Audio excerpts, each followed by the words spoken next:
Hello everyone, welcome শিহরণ। OBC সংরক্ষণ নিয়ে আরও একটি নতুন বিজ্ঞপ্তি জারি হয়েছে। পশ্চিমবঙ্গে নতুন সরকার গঠন হয়েছে এবং এই সরকার বদলের সাথে সাথেই একটি নোটিফিকেশান পাবলিশড হয়েছে 8ই মে। যেই নোটিফিকেশানে বলা হয়েছে এতদিন যে ওবিসি সংরক্ষণ ছিল 17%, সেটা কমিয়ে আনা হয়েছে 7%-এ এবং এতদিন যে 140টি জনজাতি ওবিসি বা আদার ব্যাকওয়ার্ড ক্লাসের সংরক্ষণের সুবিধা উপভোগ করছিলেন সেটা কিন্তু কমিয়ে 66টি জনজাতির মধ্যে সীমাবদ্ধ রাখা হলো। কারা বাদ গেল সেই নিয়ে নোটিফিকেশান দেওয়া হয়েছে, কারা কারা এই 66 জাতির অন্তর্ভুক্ত রয়েছে তাদেরও এখানে লিস্ট রয়েছে। এবার প্রশ্ন হচ্ছে, এতদিন যারা ওবিসি সার্টিফিকেট দিয়ে চাকরি পেয়েছে, চাকরি নিয়েছে, চাকরি করেছে, তাদের চাকরির কি হবে?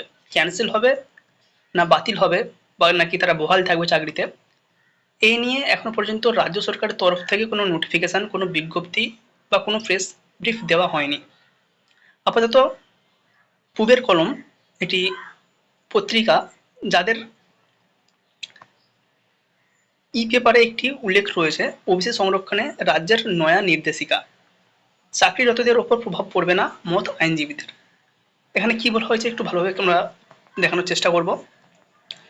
পূবের কলম প্রতিবেদক, রাজ্যে পালাবদলের পর মন্ত্রিসভার দ্বিতীয় বৈঠকে অনগ্রসর শ্রেণীর সংরক্ষণ এবং তালিকা নিয়ে বড়সড় সিদ্ধান্ত নিয়েছে শুভেন্দু অধিকারী সরকার, অর্থাৎ বিজেপি সরকার নতুন সিদ্ধান্ত নিয়েছে।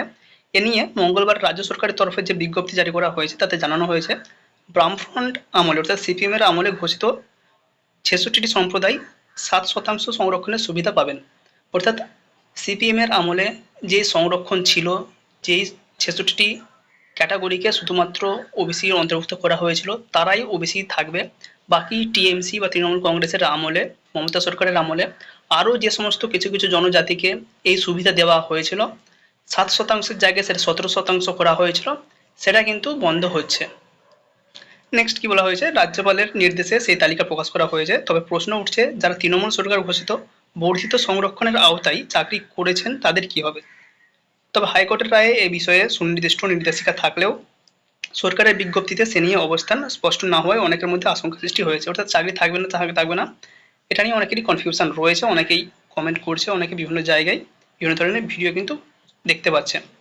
এ বিষয়ে পূবের কলম প্রতিবেদকের প্রশ্নের উত্তরে সুপ্রিম কোর্টের এক আইনজীবী বলেন, সরকারি চাকরিতে যারা ইতিমধ্যে নিয়োজিত আছেন তাদের ক্ষেত্রে এর কোনো প্রভাব পড়বে না।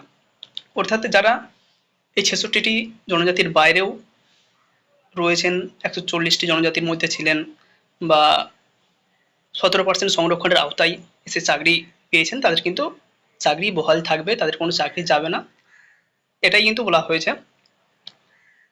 কারণ হাইকোর্টের নির্দেশিকা রয়েছে একটি নির্দিষ্ট প্রক্রিয়ার মাধ্যমে তারা নিয়োগ পেয়েছেন, পাশাপাশি এই নিয়োগ প্রক্রিয়ার সঙ্গে সরকারি নিয়োগ কমিশনও জড়িত।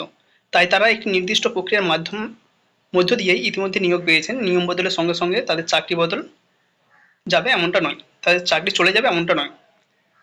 আইনিভাবেও এটি বাস্তবসম্মত নয়, এ বিষয়ে বেশ কিছু আইনি সুরক্ষা রয়েছে। তবে তারপরেও এই ধরনের কোনো পদক্ষেপ নেওয়ার চেষ্টা করা হয়, যারা ক্ষতিগ্রস্ত হবেন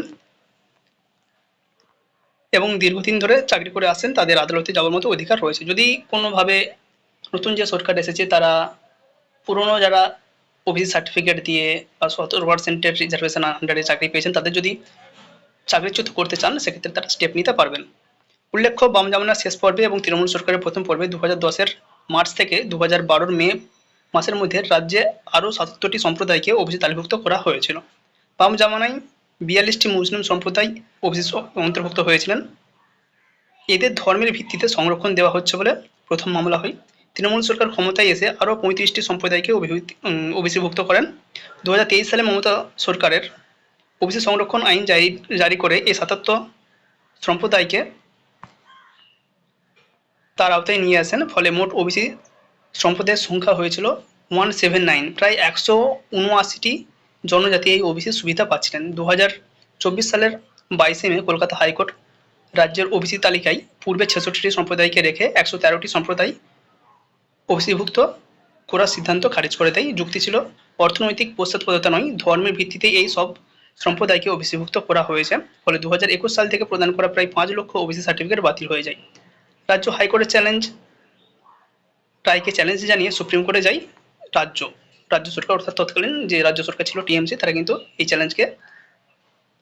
চ্যালেঞ্জ জানিয়ে রায়কে চ্যালেঞ্জ জানিয়ে তারা সুপ্রিম কোর্টে গিয়েছিল। 2025-এর মার্চে তৃণমূল সরকার নিজেই জানায় রাজ্য অনগ্রসর কমিশন নতুন করে সমীক্ষা চালিয়ে একটি ওবিসি লিস্ট তৈরি করবে। জুন মাসে মমতা সরকার নতুন 76টি সম্প্রদায়কে ওবিসি তালিকাভুক্ত যোগ করে মোট 140টি জনজাতি ওবিসি সংরক্ষণের মধ্যে ছিল এবং তাদের লিস্টও প্রকাশ করা হয়েছিল। আমরা 2025-এ সেই লিস্ট দেখেওছি। বিরোধীদের অভিযোগ ছিল সঠিক সার্ভে না করেই ফের ওবিসি তালিকায় পুরনো সমস্ত সম্প্রদায়কে ফিরিয়ে এনেছে পূর্বতন রাজ্য সরকার। কলকাতা হাইকোর্ট গত 17ই জুন তাতে স্থগিতাদেশ দিয়েছে। তার বিরুদ্ধে ফের সুপ্রিম কোর্টে যায় রাজ্য সরকার।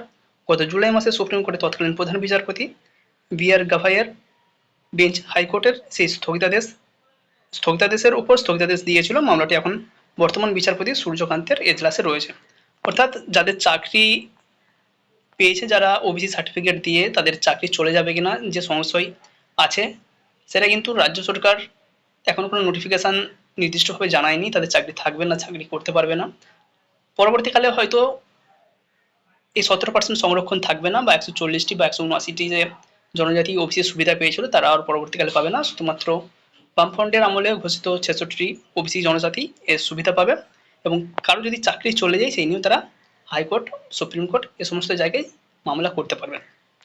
এবার আমরা যে 66টি জনজাতির কথা বলছি যাদের নাম বর্তমানে রয়েছে সেটা একটু দেখিয়ে দেওয়ার চেষ্টা করব।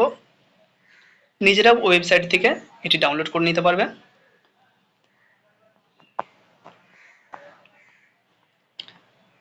Kolkata gazette, date 18/5/2026।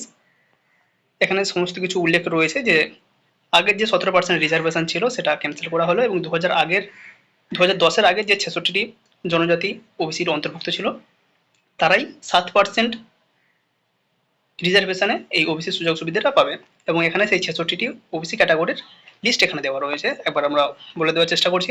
কাপালি, বৈশ্য কাপালি, কুর্মী, সূত্রধর, কর্মকার, কুম্ভকার, স্বর্ণকার, তেলি বা কলু, নাপিত, যোগী বা নাথ, গোয়ালা, গোপ, পল্লব গোপ, বল্লভ গোপ, যাদব গোপ, ময়রা, মোদক, বারুজীবী, শতচাষী, মালাকার, জোলা, কানসারি, তাঁতি বা তান্তুবায়া, ধনুক, শঙ্ককার, কেওরি বা কৈরি, রাজু, নগর, কোরানি, সরক, তাম্বলি বা তামালি, কোস্তা, রনিবার, schedule caste convert to Christianity and their progeny, লাখেরা বা লাহেরা, ফকির বা সৈন্য, কাহার, বেদকার, চিত্রকর, ভুজেল, নেওয়ার, মাঙ্গার, নিম্বাং, সম্পাং,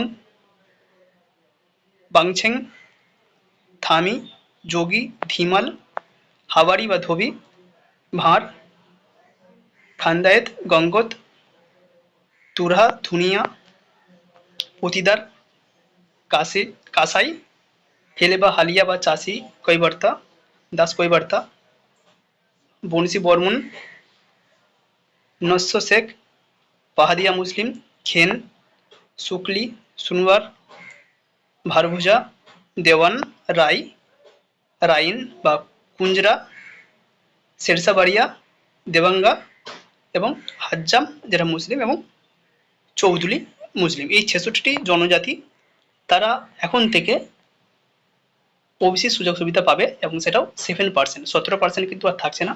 বাকি যাদের ওবিসি সার্টিফিকেট হয়েছে 2010-এর পর জনজাতি ওবিসিতে যুক্ত হয়েছে তারা কিন্তু আর কোনো রিজার্ভেশন পাবে না, এটাই ক্লিয়ার। এবং এইটাই আপাতত যতদিন এই সরকার থাকবে সেটা কিন্তু জারি থাকবে। তো যারা এই লিস্টের মধ্যে পড়ছো একটু দেখে নেবে, যদি সার্টিফিকেট থেকে থাকে খুবই ভালো, পরবর্তী সুযোগ সুবিধা পেতে পারবে, বাকিরা কিন্তু আর এই সুযোগ সুবিধা পেতে পারবে না। Thank you.